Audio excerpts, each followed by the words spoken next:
ABD'li Cumhuriyetçi senatörler Marco Rubio ve Demokrat Bob Menendez bu hafta Çin'in Uygurlara yönelik insan hakları ihlallerine karıştıkları için yaptırım uygulanan şirket ve kuruluşlarla iş yapan veya bunları destekleyen şirketler ve bireylere ikincil yaptırımlar uygulayacak bir yasa tasarısını sundu. ABD hükümeti Uygur zorunlu çalıştırmayı önleme yasasının 21 Haziran'dan itibaren yürürlüğe girdiğini duyurmuştu. Çin ile Tayvan arasındaki gerilim tırmanıyor. Çin tarafından işgal edilme tehdidi altında bulunan Tayvan, Çin ordusunu cumartesi günü Tayvan'ın ana adasına saldırı simülasyonu yapmakla suçladı.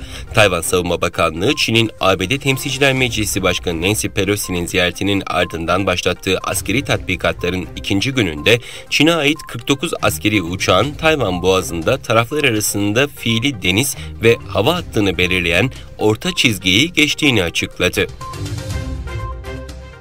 Çin'in güneyindeki tatil beldesi Sanya'da 80 bin turist Covid-19 kısıtlamalarının ilan edilmesi üzerine mahsur kaldı. Demiryolu yetkilileri kentteki tüm bilet satışlarını yasaklarken uçak seferleri de iptal edildi. Diğer yandan Çin haber kaynaklarına göre Doğu Türkistan'daki Xinjiang Hastalık Kontrol ve Önleme Merkezi'nin 5 Ağustos'ta bildirdiğine göre Doğu Türkistan'da 27 yeni asemptomatik enfeksiyon tespit edildi. ABD Temsilciler Meclisi Başkanı Nancy Pelosi'nin Tayvan ziyaretiyle başlayan krizin ortasında Tayvan'ın önemli füze projelerinin başında olan 57 yaşındaki Ouyang Li-shing bir otel odasında ölü bulundu. ABD, Çin ve Tayvan arasında son günlerde yükselen gerilimin ortasında Li-shing'in ani ölümü şüphe uyandırdı. Ailesi merhumun kalp rahatsızlığı bulunduğunu ve daha önce de kalp krizi geçirdiğini anlattı.